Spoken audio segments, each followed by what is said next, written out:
या तो wrong dial कर दिए। अभी तक तुम लोग बहुत मानते हैं तो साले चुतिया मदर चौथ की सुना ना, अगर सुनता तो गालियों देती। चुतिया मदर चौथ के हम तो ना मिला अगर हम पीछे चपड़ा के मदर पुणे में काम नहीं होता, मदर पुणे में कोई चलता है आज एम्बुलेंस का मत करो मोहल्ले में यार दोनों रहे अंकल कोई को किले रहा क्षेत्र में वो देवे लगी पीछे करना ऐसे बंद कर दीजिए। वो दो तीन बात ये है। पहली बात है कि 11,000 करोड़ जो प्राइम मिनिस्टर साहब फंड्स थे, उस फंड से 500 वेंटिलेटर 600 वेंटिलेटर बिहार आया था। वो सारा वेंटिलेटर सड़ गया, बंद हो गया। दरभंगा का वेंटिलेटर रूम टेक्नीशियन के अभाव में और बिजली लगाने के अभाव में बंद हो गया। एक भी वेंटिलेटर 500 वेंटिलेटर में नहीं चल रहा है।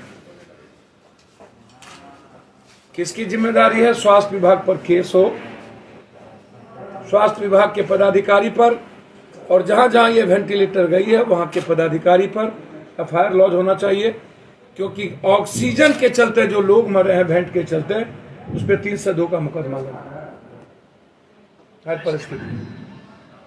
एक दूसरी चीज, सिलेंडर सरकार के अस्पतालों में फेंका हुआ है, जिसको मैंने ट्वीट किया, गर्दनी भाग भी है। इस तरह लगभग जगहों पर सिलेंडर और ऑक्सीजन के चलते लोग मर रहे हैं और सिलेंडर फेंका हुआ है, कोई पूछने वाला नहीं है। उस अस्पताल पर के प्रभारी पर 302 का मुकदमा लगना चाहिए। तीसरी चीज, दरभंगा डीएमसीएच या बक्सर, लगभग जगहों पर सरकारी अस्पतालों में एम्बुलेंस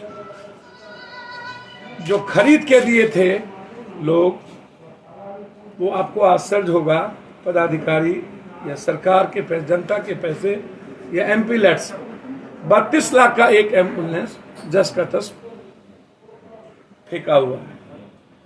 तीसरी चीज,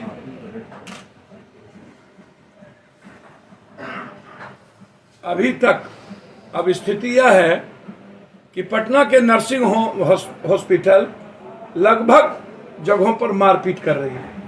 आज भी प्राइवेट नर्सिंग होम अटेंडेंट को मारा। ईश्वर दयाल में हमने दोनों बात डीएम साहब को भेज दिया है। ईश्वर दयाल के डॉक्टर्स का भगना है राहुल, उसने रात में राजीव नाम के पेशेंट को जबरदस्ती आईसीयू रूम में धमका करके बाहर कर रहा था। पत्रकार नगर के थाने को मैंने फोन किया, वहां पर उनको भेजा। डीएम साहब को मैंने ट्वीट किया। लगभग जगहों पर अब स्थिति यह है कि धमका करके पैसे लिए जा रहे हैं और थाना कोऑपरेट कर रहा है। मैंने जब बाईपास के थाना प्रभारी को फोन लगा के भेजा, अभी वो लड़का है हुआ जिसको बड़ी मार मारा, उसकी मां वहां एडमिट है, यहां के बाद मैं वहीं जा रहा हूं। बहुत मार मारा, ये स्थिति है। वो पीएमसीएच मैंने बातचीत की उसके मां को ले जाने के लिए, बोला तुमको पीएमसीएच नहीं ले जाने देंगे। पीएमसीएच ने कहा लेके आइए, गरीब लड़का है, हालात अच्छे नहीं है। चौथी चीज, पांचवी चीज, सरकार के पदाधिकारी रेमडेसिविर को बेच रही है। लगभग बड़े अस्पतालों में 78-90 रेमडेसिविर भेजा जा रहा है।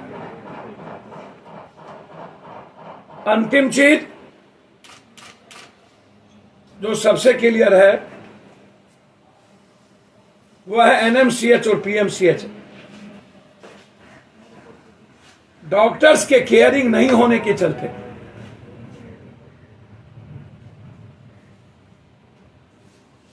रात में कोई भी व्यक्ति डॉक्टर्स को, पेशेंट को नहीं टच करता है। आज 26 साल का लड़का ऑक्सीजन नहीं रहने के चलते उसकी मौत हो गई। उसकी मां लिपट के रोती रह गई, हम जा करके भी नहीं बचा पाए,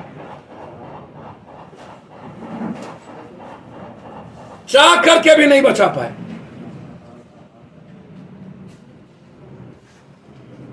सातवीं चीज, मैं जानना चाहूंगा 2002 में रूढ़ी साहब का सारा एम्बुलेंस डीएम पंकज पाल ने उठा के ले गए थे, क्योंकि रूडी साहब के एम्बुलेंस के बारे में पाल साहब ने साफ लिखा है, आज अखबारों में कई सोशल मीडिया पर लिखित क्लियर है कि उन्होंने कहा था कि एम्बुलेंस निजी कामों में लगाए जाते हैं और ये ऑथोरिटी नहीं है, इसलिए उन्होंने लगा ली। अंत में राबड़ी देवी जी से मिलकर के 7 दिनों के बाद पंकज पाल डीएम का ट्रांसफर रूडी जी ने करवा दिया।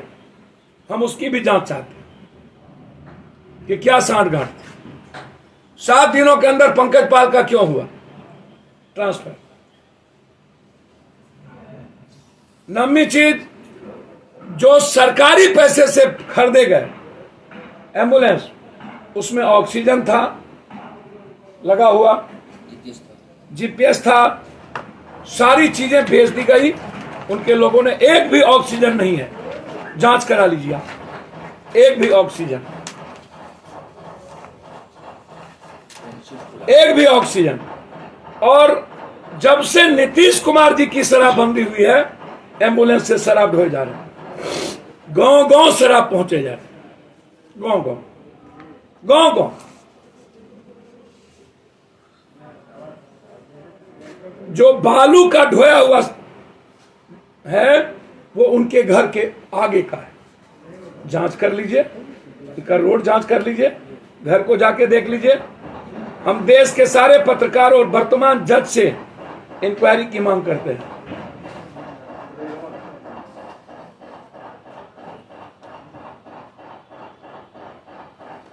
ये जहां पर वो खोले प्रशिक्षण केंद्र, जमीन मालिकों का कागज है, ये जमीन मालिकों का कागज है,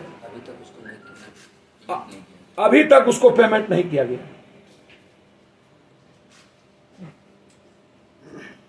उम्रावती देवी, ये कागज आप लोग को अभी हम भेज देंगे, उस पर स्किल, ये कंपनी है, इसी कंपनी के नाम से स्किल बना। ये कंपनी उनके निजी आदमी का है, सारे पैसे उनके कंपनी ने उठाए,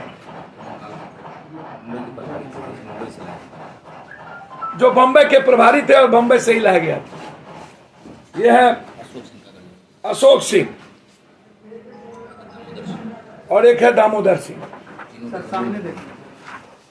अशोक सिंह, दामोदर सिंह और देवी, तीनों की जमीन का 1 रुपया नहीं दिया गया।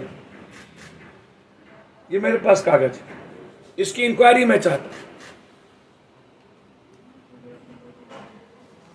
मैं आदरणीय मुख्यमंत्री जी से पूरी जांच चाहता हूं, वर्तमान न्यायाधीश से। मैं आदरणीय मुख्यमंत्री जी से जांच चाहता हूं कि पंकज पाल डीएम 2002 के बाद जब एम्बुलेंस ले लिए तो फिर रूडी जी के पास एम्बुलेंस कैसे गया? उस एम्बुलेंस का जीपीएस से लेकर के ऑक्सीजन सिलेंडर कहां गया? और इतने दिन ड्राइवर को किसने तनख्वाह दी? और बालू भरने वाला वो जगह रूडी जी के घर के आगे का है, वो जांच अभी करिए और एफआईआर लॉन्च करिए। पप्पू यादव जब गए थे, मेरे साथ मनीष वहां थे, मेरे साथ पत्रकार वहां थे। जिन लड़कों ने केस किया है, मैं मांग करता हूं वो लड़का वहां पर कि आप अविलंब आईजी हेडक्वार्टर से जांच करा लें। वो लड़का वहां नहीं था, उसका मोबाइल कहां था, वो लड़का कहां था, और सीसीटीवी कैमरा में वो लड़का नहीं था। यदि गाड़ी तोड़फोड़ हुई तो उसी दिन केस क्यों नहीं हुआ? 24 घंटे के बाद केस क्यों हुआ? क्योंकि रात में उनको तोड़ना था शीशा। यदि उसके हाथ में चोट लगे तो 24 घंटे के बाद उन्होंने बैंडेज क्यों चढ़ाया, जब वो वहां था ही नहीं उनको, और उससे केस करवाया गया? तो मैं इंक्वायरी की मांग करता हूं। यदि एक भी वर्कर गाड़ी को टच किया हो और किसी से तुम भी हुआ हो तो मैं राजनीति से संन्यास ले लूंगा, अन्यथा रूडी जी आप राजनीति से संन्यास लीजिए। और मैं चैलेंज करता हूं, या तो इसकी जांच सीबीआई से हो या वर्तमान न्यायाधीश से हो या आईजी हेडक्वार्टर से नीतीश कुमार जी करें, मैं मांग करता हूं। बहुत क्लियर है। अब आप इनको कैसे धमकी मिल रहा है ये सुनिए। उनके पीए कौन है, निकालिए। पीए नहीं, उनके जो खास लोग सब हैं, तो वो लोग पहले तो हम लोग जब गए वहाँ पे तो हम लोग ऑडियो सुनाइए, पहले ऑडियो सुन ली। ऑडियो है जी जी, आवाज बढ़ाओ।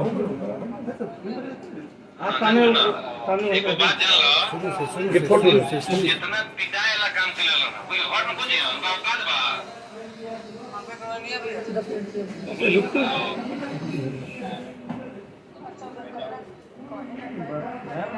आवाज है, इसी का आवाज है, इसी का आवाज है, ये तो हो जाएगा, यही से कर लीजिए।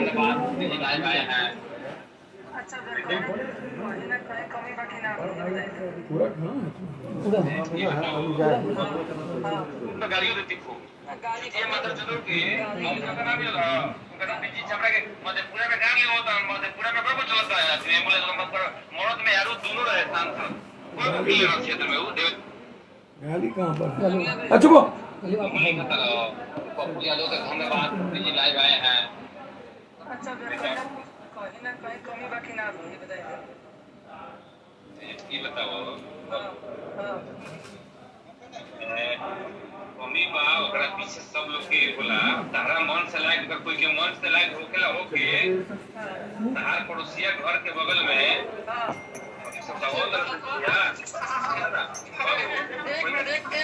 नहीं हमारे सुनिए ना, आज सुना आपके मन के लायक जो भी होगा वो बगल में आपको देखना चाहेगा। देखिए सब कहिए नहीं, बगल का आप लोग क्या कहता है इसके चक्कर में छोड़िए। सुनिए कोई नहीं, उनको भी राजनीति करना है। नहीं जैसे कि आपके बगल में भैया मेरा बात सुनिए। जैसे कि आपको भी पता है, छपरा जिला में सबको पता है कि पप्पू यादव सबसे खास हमें यहाँ पे, ठीक है ना। और आपको हम हमेशा फोन करते हैं, आप परसों काम था हमको फोन किए कि नहीं, उम्मीद था तो ना किए जब लोग नहीं करेंगे नहीं पप्पू यादव के खास पर की बात हम जानने की, तो पप्पू यादव के खास पर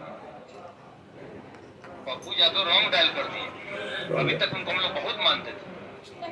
रॉन्ग डायल वाला क्या बात है बताइए ना। सुनो ना, बताओ तो रॉन्ग डायल की बात नहीं होता क्या बात? वो साले चुतिया मदर चौथ के सुनो ना, अगर सुंदर तो गालियों देती खूब चुतिया मदर चौथ के उनका नाम मिला उनका पीछे छपरा के मधेपुरा में गाड़ी होता है, मधेपुरा में बड़ा चलता है तू एम्बुलेंस नंबर मरद में यारो दोनों रहे सांसद कोई को खेल रहा क्षेत्र में वो देवे लगी लंबा घूमता है तो चोर तिहाड़ जेल में बंद रहे साला सजायाफ्ता आदमी, उसको चल नहीं हो रहा था, क्या बात करेगा वो? हाँ बोलिए। सुनिए, हाँ बोला गाली बात मत कीजिए। नहीं और क्या, अरे गाली देंगे, खूब गाली देंगे उसको। हम नहीं सुनेंगे, आप दीजिए कहीं देना है तो हमको मत हाँ। मत दीजिए, मेरे सामने मत दीजिए। हाँ ना सुना, एक बात जान लो, हाँ बोलिए ना भैया। जितना पिटाए वाला काम के लेलो ना, कोई घर में कुछ है उनका औकात बा, जानकारी लेके आई ना, चैलेंज उसमें है ना। हाँ चैलेंज है तो कह क्या है ना, चोरी चुप के क्या आता है? ना तो अगर उसको नेतागिरी करना है तो कह क्या है ना, खुला चैलेंज है।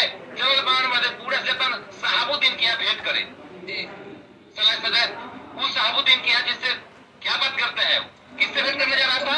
टॉपिक पे आइए ना भैया, क्या साहब टॉपिक की बात कर रहे हैं ना बाबू, सुनो ना, बड़ा जो खास बनेगा। ना सबसे बड़ी बात नहीं आप उनको फोन नहीं करते, आपको फोन नहीं करते। नहीं सुनिए आपको बताते हैं, आप ये तो बतिया फोटो देख लीजिए, ठीक है, आपका रिस्पेक्ट करता है इसलिए बोल ये इनके घर पर यहीं रहते हैं। ये है पटना में भी है, पटना में अभी हैं। राजीव प्रताप के रूडी के घर में ही रहते हैं। बबलू चौक सामने दिखाइए, फोटो बड़ा करिए, फोटो को बड़ा करिए, ये बबलू चौबे जी हैं। ये माँ बहन पप्पू यादव को और औकात बता देंगे, दिखा देंगे। इनको यहीं से छिड़िए, बड़ा गाली दे करके लीजिए ना भैया। ये ना बड़ा हो जाएगा। मनीष जी इधर दिखाइए, लॉक किए हुए हैं, पप्पू जी के सामने दिखाइए, अब ये सर सामने दिखाइए। अब इनके तरफ हमारे लोग माँ बहन तो नहीं करेंगे, झंझट करने नहीं जाएंगे। हमारे माँ बहन को गाली देने से एम्बुलेंस मिल जाए। अब इनको क्या धमकी दिया, आज रूडी जी के दामाद ने इनको क्या लिखा है वो दिखाया, संभल के रहिए अपने दामाद, अभी मैसेज किया है। हिसाब से रहिए अपने ठीक है।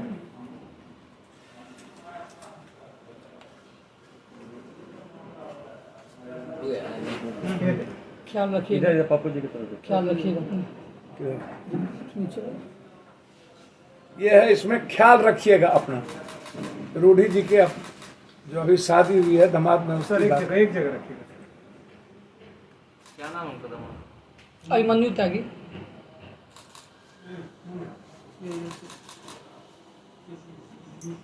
बंद हो गया। मोबाइल उतना आगे मत करो, बस हो गया। अब आप बताइए, तीसरा भी ऑडियो है जिसमें कह रहे हैं कि बहुत जल्दी मरेगा पप्पू यादव। अभी उसको हम लास्ट बाद में दिखाएंगे। कौन धमकी दे रहा है? अब रूढ़ी जी खुद उनका आवाज, ये अभी नहीं दिखाएंगे, ये आपको कल या परसों आपको सुनाएंगे। वो FIR करेंगे क्या जी? इस मामले में FIR करेंगे वो? आप FIR करिए। इनको लगातार, हमको क्या जरूरत है FIR वो करेंगे। नहीं, ये हम करेंगे, काम ये करेंगे। करेंगे। अब इनको धमकी मिल रहा है मारने का, बेचारा उनके घर के बगल, ये उनका कहाँ घर है? मेरा पुरानी पट्टी घर गाँव में, उनका घर से दोनों का दीवार बगल में सटा हुआ है। बगल में। दोनों का दीवार सटा हुआ। बताइए। दोनों आदमी का घर, इनका घर बाएं साइड में, इनका दाएं साइड में, बस एक रोड जो गांवी रोड होता है उसका अंतर है। और इतनी धमकी मिल रही है कि कभी भी इनकी जान का खतरा है। हम लोग तो बस एम्बुलेंस दिखाने गए थे, वहाँ पे कुछ नहीं हुआ है। हम लोग गए हैं, पत्रकार जो भी गए हैं, पत्रकार 3-4 पत्रकार थे, मनोज सिंह, पंकज मिश्रा और कुलदीप महासेठ, जो कि लोकल पत्रकार है वहाँ के। उन लोगों से आप पूछ लीजिए या फिर वहाँ के ग्रामीण लोग से पूछ लीजिए कि कुछ भी हम लोग एक शब्द कुछ बोले हो। वहाँ के लोग उल्टे से बोल रहे थे, हम लोग बोले कि भैया हम लोग देख के चले जाएंगे। हम लोग देखे हैं, तुरंत निकले हैं भैया। एक दिन उसके बाद 24 घंटे बाद वो लोग केस किए हैं। 24 घंटे के बाद केस, 24 घंटे के बाद होगा।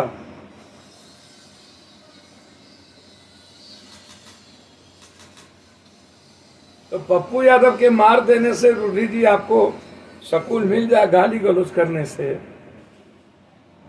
हम जवाब कोरोना में हम लोगों की बात करें कि हम रूढ़ी जी का जवाब देते हैं। अब ऐसे लोग भी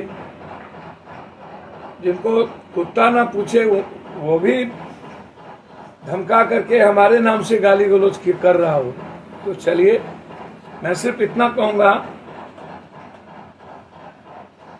कि सरकारी सारे एम्बुलेंस चल रहे हैं। सरकार अविलंब 72 घंटे के अंदर एम्बुलेंस के चलते जो मौत हुई उस पर केस करे, एम्बुलेंस को सड़कों पर लाए। और एम्बुलेंस की माफियागिरी अभी भी बंद नहीं हुई है पटना में और जगहों पर। 30,000 40,000 रुपया ले रहे हैं। सारा ऑडियो आ चुका है मेरे पास, वो भी मैं आपको कल सुनाऊं। जहां भी भाड़ा लिया जा रहा है 20,000 24,000 का ऑडियो ले आगे, वीडियो भी आगे। मैं सिर्फ इतना कहूंगा कि ना तो रूढ़ी